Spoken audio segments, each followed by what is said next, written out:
Bulletin के आगाज में आपको बताएं कि अवामी मुस्लिम लीग के सरबराह शेख रशीद को निजी हाउसिंग सोसाइटी में उनकी रिहाइशगाह से गिरफ्तार किया गया।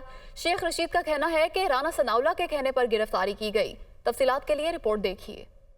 एक और गिरफ्तारी। पुलिस ने अवामी मुस्लिम लीग के सरबराह शेख रशीद को गिरफ्तार कर लिया। गिरफ्तारी से पहले शेख रशीद ने कहा पुलिस ने घर के दरवाजे तोड़ दिए, मुलाजिमीन पर तशद्दुद किया, गिरफ्तारी का वारंट भी नहीं था। बदमाशी की है, ये मसला थे, 100-200 लोग दाखिल हुए हैं, ये सारे बदमाश हैं, ये घरों में दाखिल हुए हैं, सीढ़ियाँ लगा के इन्होंने दरवाजे तोड़े, बदतमीजी की है और तमाम मुलाजमीन को मारा है और ज़बरदस्ती मुझे डाला है इन्होंने गाड़ी में।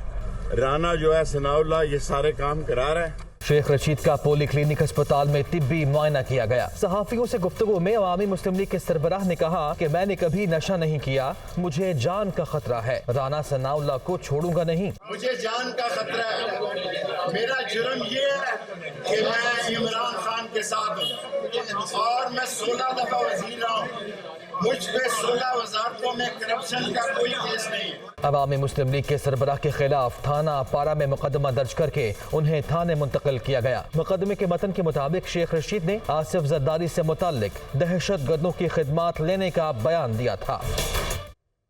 रिपोर्ट आपने मुलाहिजा की तो आसिफ अली जरदारी पर इमरान खान को कत्ल करने की साजिश से मुतालिक बयान पर शेख रशीद पर यह मुकदमा दर्ज किया गया है। साबिक वफाकी वज़ीर दाखिला शेख रशीद को गिरफ्तार किए जाने के बाद आज मकामी अदालत में पेश किया जाएगा। शेख रशीद को आज जुडिशल मजिस्ट्रेट उमर शबीर की अदालत में पेश किया जाएगा। तफसीलात जान लेते दुनिया न्यूज़ के नुमाइंदे हसीब मलिक हमारे साथ मौजूद हैं। हसीब, रात को गिरफ्तारी अमल में लाई गई, ये बताएगा कि कब तक आज उन्हें यहाँ पे पेश किया जाएगा? जी बिल्कुल, अब से कुछ देर बाद जो है शेख रशीद को इस्लामाबाद के जुडिशल मजिस्ट्रेट जो है उमर शबीर की अदालत में पेश किए जाने का इम्कान है। गुज़िश्ता रात को जो ये FIR दर्ज की गई थी और उन्हें गिरफ़्तार किया गया था थाना पारा की पुलिस की जानिब से, उन्हें आज जो है ये पेश किया जाएगा। जो शेख रशीद हैं उनके ऊपर जो इल्ज़ामात हैं, जो FIR दर्ज की गई है उसके अंदर 3 दफ़ात जो हैं वो दर्ज की गई हैं, जिसके अंदर से 2 दफ़ात नॉन अवेलेबल हैं जबकि एक जो दफ़ा है वो काबिल ज़मानत है। और जो जिन दफ़ात के तहत ये FIR दर्ज की गई है उसमें बगावत पे उकसाने से मुतालिक ये दफ़ात शामिल की गई हैं। शेख रशीद को जरदारी की जानिब से इमरान खान के ऊपर कत्ल का इल्ज़ाम लगाने के हवाले से जो बयान दिया गया था उसके ऊपर ये एक शहरी की जानिब से थाना पारा के अंदर FIR दर्ज की गई थी। इसके साथ साथ आज जो है जुडिशल मजिस्ट्रेट उमर शबीर की अदालत में उन्हें पेश किया जाएगा। उनकी जानिब से जो वकील है नईम हैदर पंजोथा वो मकामी अदालत में पहुंच चुके हैं और उनकी जानिब से यही मौक़िफ़ इख्तियार किया गया मीडिया से गुफ्तगू के दौरान के जो शेख रशीद हैं उनके साथ जो है नाइंसाफ़ी की गई है। इस्लामाबाद हाई कोर्ट के हुक्म को भी जो है रद्द किया गया है, तौहीन अदालत की गई है, इसके ऊपर हम अदालत से रुजू भी करेंगे। दूसरी जानिब सेम जो दफ़ात शेख रशीद की FIR के अंदर दर्ज की गई हैं उसी से मुताल्लिका फवाद चौधरी जो कि उन्हें गिरफ़्तार किया गया था उनकी FIR के अंदर भी 505 की जो दफ़ा थी वो दर्ज थी। सेम यही दफ़ा शेख रशीद की FIR के अंदर भी दर्ज की गई है। यानी मुमासलत पाई जाती हैं जो फवाद चौधरी के खिलाफ मुकदमा दर्ज किया गया था। बहुत शुक्रिया आपका हसीब, आपने तफसीरें लगा किया। नाज़रीन आगे बढ़ते हैं, एक और अहम मामले की बात कर लेते हैं। इमरान खान की नाअहली की दरख्वास्त पर इस्लामाबाद हाई कोर्ट में आज समाअत होने जा रही है। इमरान खान पर अपनी मुबैना बेटी टेरियान की तफसीलात छुपाने का इल्ज़ाम है। इस्लामाबाद हाई कोर्ट के chief justice Aamir Farooq case की समाअत करेंगे। तफसीलात जान लेते हैं, हमारे नुमाइंदे मोहम्मद इमरान हमारे साथ मौजूद है। इमरान, आगाह कीजिएगा कब इस केस की समाअत शुरू होने जा रही है आज? जी, कुछ देर बाद इस्लामाबाद हाई कोर्ट के चीफ जस्टिस आमिर फारूक इस केस पर समाअत करेंगे। एक शहरी हैं मोहम्मद साजिद, उनकी तरफ से ये दरख्वास्त दायर की गई थी और इसमें साबिक वज़ीर आज़म इमरान खान पर यह इल्ज़ाम आयद किया गया है कि उन्होंने अपने कागजात नामजदगी में अपनी मुबैना बेटी टेरियान जेड वाइट की तफसीलात को छुपाया है।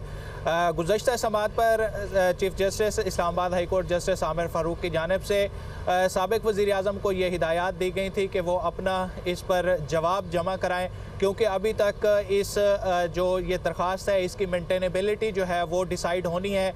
इसलिए प्री एडमिशन नोटिस जारी किए गए थे और साबिक वज़ीर आज़म इमरान खान से जवाब मांगा गया था, जो अब गुज़श्ता रोज़ साबिक वज़ीर आज़म इमरान खान के वकील सलमान अकरम राजा की जानिब से जमा करा दिया गया है। और उसमें साबिक वज़ीर आज़म की जानिब से ये मौक़िफ़ अपनाया गया है कि चूँकि जिस सीट की बुनियाद पर यह दरख्वास्त दायर की गई थी वो अब वो सीट नहीं रखते, मियाँ वाली के हल्के से उनको इलेक्शन कमीशन ने डी नोटिफाई कर दिया है, इसलिए ये दरख्वास्त अब काबिल समात नहीं है। ठीक है, इस पर फैसला होना। इमरान ये भी बताएगा कि ममनुआ फंडिंग केस के हवाले से भी जो महफूज फैसला है उसके हवाले से भी आगाह कीजिएगा। जी, 3 रुकनी बेंच है इस्लामाबाद हाई कोर्ट का चीफ जस्टिस आमिर फारूक की सरबराही में, जिसने पार्टी फंडिंग के फैसले के खिलाफ जो तहरीक इंसाफ की अपील है उस पर फैसला महफूज किया था, जो कि आज सुनाया जाएगा। यूजुअली लार्जर बेंच की जो टाइमिंग होती है वो 2 से 2:30 बजे होती है, तो आज भी यही तवक्को की जा रही है कि 2 बजे के बाद किसी भी वक्त ये इस केस का फैसला सुनाया जाएगा। तहरीक इंसाफ की जानिब से साबिक अटार्नी जनरल अनवर मंसूर खान ने इस केस को आर्ग्यू किया था और जो बुनियादी मुद्दा बेंच के सामने रखा गया था वो ये था कि शो काज के जवाब में अगर इलेक्शन कमीशन फर्दर कोई प्रोसीड करता है तो फिर तो उसका कोई लॉजिकल जो है वो जवाब भी बनता है, लेकिन इलेक्शन कमीशन का ये मौक़िफ़ है कि हमने जो अपनी फाइंडिंग्स देनी थी वो दे चुके हैं, हम उसमें रिव्यू में नहीं जा सकते। बेंच की जानिब से भी गुज़श्ता समात पर ये पॉइंट रेज़ किया गया था। आज इस अहम केस का फैसला भी आने जा रहा है। इमरान, आपने कहा कि आपका शुक्रिया अदा करेंगे। आगे बढ़ते हैं। IMF वफ़द और वज़ारत ख़ज़ाना के दरमियान मुज़ाकरात का आज तीसरा रोज़ है और ये मुज़ाकरात होने जा रहे हैं। सरकारी अफसरान के असासे आवाम के सामने रखे जाएँ, IMF की जानिब से ये शर्त आयद की गई है। IMF सरकारी अफसरान के असासे पब्लिक करने पर बज़िद है, ज़राए की जानिब से बताया जा रहा है। आज के मुज़ाकरात में क्या कुछ होने जा रहा है जान लेते हैं। हमारे नुमाइंदे मुदस्सिर अली राना हमारे साथ मौजूद हैं। मुदस्सिर, आज तीसरा रोज़ होगा, गुज़श्ता रोज़ मुज़ाकरात में क्या कुछ हुआ और आज क्या होने जा रहा है, बताइएगा। जी, पाकिस्तान और IMF के दरमियान 9वें इक़्तिसादी जायज़ा के मुज़ाकरात जारी हैं और आज तकनीकी मुज़ाकरात का जो आखिरी रोज़ है, कल से पॉलिसी सतह के मुज़ाकरात शुरू हो जाएंगे। अब तक की मुआशी टीम और IMF वफ़द के दरमियान जो 9वें इक़्तिसादी जायज़ा के लिए मुज़ाकरात हुए हैं, इंतहाई सख्त मुज़ाकरात पाकिस्तान और IMF वफ़द के दरमियान जारी हैं, क्योंकि IMF वफ़द की जानिब से मुतअद्दिद मुतालबात किए जा रहे हैं। IMF वफ़द की जानिब से मुतालबा किया गया है कि जो सरकारी अफसरान हैं इनके असासे डिक्लेयर किए जाएँ। पाकिस्तान और IMF के दरमियान जो लेटर ऑफ इंटेंट का इससे गुज़श्ता मुआहिदा था उसमें यह शर्त रखी गई थी कि तमाम ब्यूरोक्रेसी के जो असासे हैं उनको डिक्लेयर कर दिया जाएगा। वो मनकूला हैं, गैर मनकूला हैं, मुल्क में है या बैरून मुल्क हैं, वो तमाम असासे डिक्लेयर किए जाएंगे। गुज़श्ता रोज़ FBR और IMF वफ़द के दरमियान जो मुज़ाकरात हुए हैं, IMF की जानिब से ये मुतालबा किया गया है कि जो पाकिस्तान ने FBR ने मुआहिदे में ये शर्त पर अमल दरामद करने की यकीन दहानी करवाई थी कि सरकारी अफसरान ग्रेड 17 से 22 तक के जो अफसरान होंगे उनके असासे डिक्लेयर किए जाएंगे। इस पर क्या अमल दरामद और क्या बिल्कुल ठीक है, अभी ये देखना होगा कि हुकूमत की जानिब से शर्त पर अमल दरामद किया जाता है या नहीं। मुदस्सिर, आपने आगाह किया, आपका शुक्रिया अदा करेंगे। Welcome back. डॉलर की कीमत में इजाफे का सिलसिला जारी। इंटरबैंक में डॉलर की कीमत में 1 रुपया 17 पैसे इजाफा हुआ है। इंटरबैंक में डॉलर 270 रुपए पर ट्रेड कर रहा है। गुज़िश्ता 2 रोज डॉलर की कदर में कमी देखी गई, लेकिन आज फिर इजाफे का सिलसिला जारी है। मजीद तफसीलात जानेंगे। Head of business desk Haris Zameer हमारे साथ मौजूद हैं। जी हारिस ज़मीर, बताइएगा इस हवाले से। मोहतरमा, पेमेंट्स जो है वो अभी भी जारी हैं, क्योंकि डेट पेमेंट्स जो हैं वो रोजाना की बुनियाद पे हमें अदा करनी है। दूसरी साथ इंपोर्ट बिल्स के लिए भी पेमेंट्स अरेंज करनी है। अभी IMF का टीम आई हुई है, लेकिन अभी डिसीजन तो कोई हुआ नहीं है और ज़रूरत हमें ज़्यादा है, एक्सपोर्ट्स कम है, तो इसकी वजह से जो है वो मुसलसल जो है रुपये पे प्रेशर है और जब तक एक हतमी नतीजा नहीं आ जाता IMF से, ऐसा लगता है कि डॉलर पे रुपये पे प्रेशर बरकरार रहेगा। जी हारिस ज़मीर, बहुत शुक्रिया, आपने तफसीलात से आगाह किया। आसिफ जरदारी पर इमरान खान को कत्ल करने की साजिश से मुतालिक बयान पर मुकदमा दर्ज कर लिया गया। अवामी मुस्लिम लीग के सरबराह शेख रशीद इस वक्त थाने में मौजूद हैं और पुलिस की जानिब से उनके जिस्मानी रिमांड की इस्तदा की जाएगी। गुज़िश्ता शब उनकी गिरफ्तारी अमल में लाई गई थी और अब उनको जुडिशल मजिस्ट्रेट के रूबरू पेश किया जाएगा। तफसीलात जानते हैं नुमाइंदा दुनिया न्यूज़ यासिर मलिक से। यासिर, बताइए इस हवाले से आपके पास क्या तफसीलात हैं?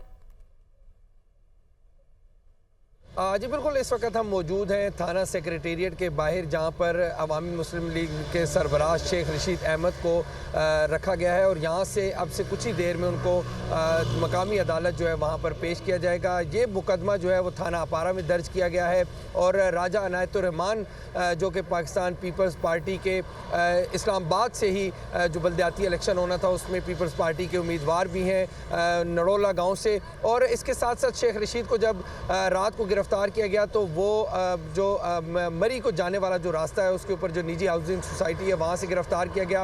ये हदूद जो है वो पंजाब के अंडर आती है, लेकिन उसके बावजूद इस्लामाबाद पुलिस जो है वो उनको गिरफ्तार करके थाने अपारा ले आई। और शेख रशीद अहमद की जानिब से कहा गया कि जब उनके घर में पुलिस दाखिल हुई तो वहाँ पर उनके मुलाजमीन के साथ जो है वो हाथापाई भी की, मारपीट भी की गई। इसके साथ साथ उनके साथ भी बदतमीजी की गई। 6 तारीख तक जो है वो अदालत की जानिब से शेख रशीद को टाइम दिया गया था और जो IG इस्लामाबाद हैं उनसे जवाब जो है वो मुकदमात के हवाले से तलब किया गया था। अब चूँकि मुकदमा जो है वो दर्ज किया जा चुका है, साबिक सदर आसिफ अली जरदारी को जो कत्ल करने की साजिश के हवाले से मुकदमा जो है शेख रशीद अहमद ने कहा कि इमरान खान जो है उनको इमरान खान को कत्ल करने की साजिश जो है वो सदर आसिफ अली जरदारी साबिक सदर जो है वो कर रहे हैं। शेख रशीद इस वक्त थाने में मौजूद हैं। यासिर मलिक, बहुत शुक्रिया, आपने तफसीलात से आगाह किया। Welcome back. वज़ीर आज़म की ज़ेर सदारत बिजली बचत प्लान की अंदरूनी कहानी, सरकारी इमारतों को शमसी तवानाई से मुताल्लिक प्रोग्राम का मामला खटाई में पड़ गया है। ज़राए ये बताते हैं, इसी पर बात करेंगे। नुमाइंदा दुनिया न्यूज़ ज़ीशान यूसुफजई हमारे साथ मौजूद हैं। ज़ीशान, बताइएगा क्या मामला है ये? देखिए, वज़ीर आज़म की ज़ेर सदारत ये इजलास हुआ है और इसमें मुख्तलिफ़ चीज़ें डिस्कस हुई है। ज़राए ने हमें बताया है कि जो सोलर पैनल है सरकारी इमारतों को जो सोलर पर मुंतकिल करने का मंसूबा है उसके लिए अभी तक बोलियाँ ही नहीं आई। सिर्फ एक बोली आई थी, जो ब्रीफिंग दी गई है उसी के मुताबिक सिर्फ एक बोली आई है और मौसूल होने वाली जो एक बोली है उसको भी तकनीकी बुनियादों पर मुस्तरद किया गया। ताहम जो सोलर की बोली आती है 27 जनवरी को होनी थी, 26 जनवरी को जो है डॉलर की कीमत में इजाफा हुआ, जिसकी वजह से जो सरमायाकार है वो सामने नहीं आए। इसके अलावा जो एनर्जी एफिशिएंट फंड्स है उसके हवाले से अगर बात की जाए तो वफाकी वज़ीर तवानाई खुर्रम दस्तगीर की जानिब से ये मनसूबा उसी ब्रीफिंग के दौरान ज़राए ने बताया है कि उनकी जानिब से ये फजूल करार दिया गया। खुर्रम दस्तगीर ने कहा कि जो गैर मुअस्सर पंखे हैं इनकी मैन्युफैक्चरिंग बंद की जाए तो ये जो दूसरे पंखे हैं इनके साथ ये खुद ब खुद जो है रिप्लेस हो जाएंगे। अगर बात की जाए ट्यूबवेल्स की तो 75,000 ट्यूबवेल्स को जो है सोलर पर मुंतकिल करना था, लेकिन उसके अभी तक कोई पेशरफ नहीं हुई। तमाम वज़ीर आज़म की जानिब से जो है हिदायत जारी की गई कि लोकल सतह पर जो सोलर की मैन्युफैक्चरिंग है उसको फ़रोग़ दिया जाए और जो ECC के मामलात है वो भी तय किए जाए। साबिक वज़ीर आज़म शाहिद खाकान अब्बासी की अगर बात की जाए तो उन्होंने भी मायूसी का इजहार किया और उनका कहना था कि जो सोलर है इसके लिए जो बिड्स है वो नहीं आएंगे क्योंकि सरमायाकार मुश्किल में है। इस तमाम सूरत हाल पर जब हमारी तवानाई माहिरीन से बातचीत हुई तो उनका यही कहना था कि जो है लोकल सतह पर जो सोलर की मैन्युफैक्चरिंग है उसको फ़रोग़ दिया जाए, जो कि ख़ाम माल है लोकल के इंपोर्ट्स के लिए उसको भी जो है उसकी LCs के में जो मुश्किलात है वो भी दूर किया जाए। और जो पंखों के हवाले से खुर्रम दस्तगीर ने कहा तो उनका कहना था कि ये बात को किसी हद तक ठीक है क्योंकि जो एनर्जी एफिशिएंट फैंस है अगर उसको आप तकसीम भी करेंगे तो जो दूसरे गैर मुअस्सर पंखे उसका डिस्पोज ऑफ क्या होगा। जी ज़ीशान, बहुत शुक्रिया, आपने तफसीलन अपडेट किया। अब खबर यह है, निगरान वज़ीर आला पंजाब मोहसिन रज़ा नकवी की ज़ेर सदारत इजलास Pakistan kidney and liver transplant institute के उमूर पर ब्रीफिंग दी गई है। PKLI को इसके बुनियादी मकासद के मुताबिक बहाल किया जाए, वज़ीर आला पंजाब की जानिब से कहा गया। तफसीलात जान लेते हैं, हमारे नुमाइंदे लियाकत अंसारी हमारे साथ मौजूद हैं। लियाकत, आगाह कीजिएगा इस इजलास से मुताल्लिक।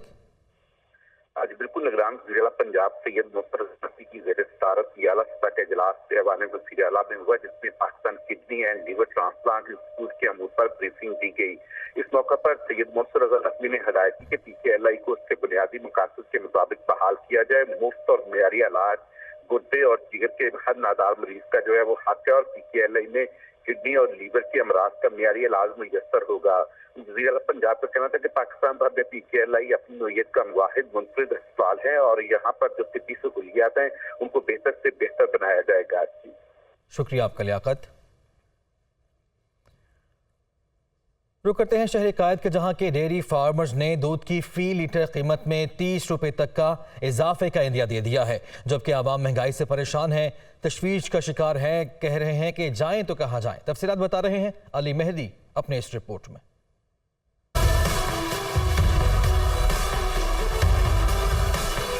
पेट्रोलियम मसनूआत और डॉलर्स की कीमत में इजाफा। डेयरी फार्मर्स ने भी दूध की फी लीटर कीमत 30 रुपए बढ़ाने का इंदिया दे दिया। 4 माह के दौरान कीमत में तीसरी बार इजाफे से दूध की फी लीटर खुर्दा कीमत 210 से 220 रुपए तक पहुंच जाएगी। कमिश्नर कराची ने 25 अक्टूबर को दूध की फी लीटर कीमत में 50 रुपए का गैर मामूली इजाफा और 15 नवंबर 2022 को भी 10 रुपए बढ़ाए थे। दूध की सरकारी कीमत 180 रुपए मुकर्रर होने के बावजूद भी फी लीटर दूध 190 रुपए मनमानी कीमत पर बेचा जा रहा है। दूध की कीमत मजीद बढ़ने के खदशात से शहरी तशवीश का शिकार है। सरकार की कीमत है वो तो 180 रुपए है और 10 रुपए ज्यादा से 190 भी शहर में बिक रहा है, तो अब ये 30 रुपए जो इजाफा होने वाला है सरासर ज्यादती है। गरीब आदमी का दूध से लेके सारी खाने पीने की चीजें खरीदने पे जीना बिल्कुल मुश्किल हुआ है। डेयरी फार्मर्स ने कमिश्नर कराची से दूध की कीमत बढ़ाने का मुतालबा किया है। दूध फरोशों का कहना है कि सरकारी सतह पर कीमत न बढ़ाई गई तो अस खुद दूध की नई कीमत का ऐलान करेंगे। रिटेलर्स का कहना है कि महंगाई के बाइस कारोबार करना मुश्किल हो गया।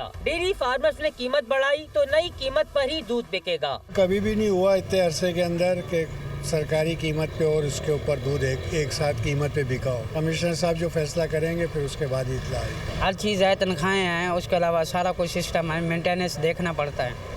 हर चीज तो महंगी होगी। शहर में यौमिया 50 लाख लीटर से ज्यादा दूध फरोख्त किया जाता है। 3 माह के दौरान 10 रुपए महंगा दूध फरोख्त करके दूध फरोश शहरियों से 4.5 अरब रुपए गैर कानूनी तौर पर वसूल कर चुके हैं। कमिश्नर कराची और जिले इंतजामिया खामोश तमाशाई बनी हुई है। इंतजामी इक़दामात नुमाइशी कार्रवाइयों तक महदूद नजर आते हैं। शहर में मनमानी कीमत पर महंगे दामों दूध की फरोख्त से गरीब और मुतवस्तित तबका बुरी तरह मुतासिर हो रहा है। कीमतें मजीद बढ़ने से आम आदमी की मुश्किलात मजीद बढ़ जाएंगी। कैमरामैन अली इमाम के साथ अली मेहदी, दुनिया न्यूज़, कराची। अहम खबर शामिल करते हैं। कागजात नामजदगी में इमरान खान की मुबैना बेटी टहरियान की तफसीलात छुपाने का ये इल्ज़ाम है। इस्लामाबाद हाई कोर्ट का इमरान खान की नाअहली की दरख्वास्त पर समाअत के लिए लार्जर बेंच बनाने का फैसला सामने आया है। इस दरख्वास्त के काबिल समाअत होने या ना होने का फैसला आज सुनाया जाना था। इसी पर तफसीलात जान लेते हैं। हमारे नुमाइंदे मोहम्मद इमरान हमारे साथ मौजूद हैं। तो इमरान, बिलाखिर अब लार्जर बेंच ही फैसला करेगा? जी, साबिक वज़ीर आज़म इमरान खान की जानिब से गुज़श्ता रोज़ जो जवाब जमा कराया गया था उसमें जस्टिस आमिर फ़ारूक पर यह एतराज़ उठाया गया था कि इसी नौइयत की दरख्वास्त पहले भी इस्लामाबाद हाई कोर्ट में जो है वो ज़ेर समाअत थी, लेकिन उस वक्त मौजूदा चीफ जस्टिस आमिर फ़ारूक साहब की जानिब से उस बेंच से अलहदगी इख्तियार कर ली गई थी और उन्होंने ये वाला केस जो है वो सुनने से माजरत की थी। तो अब दोबारा वो ये केस सुन रहे हैं, तो जो गैर मुनासिब सी बात है।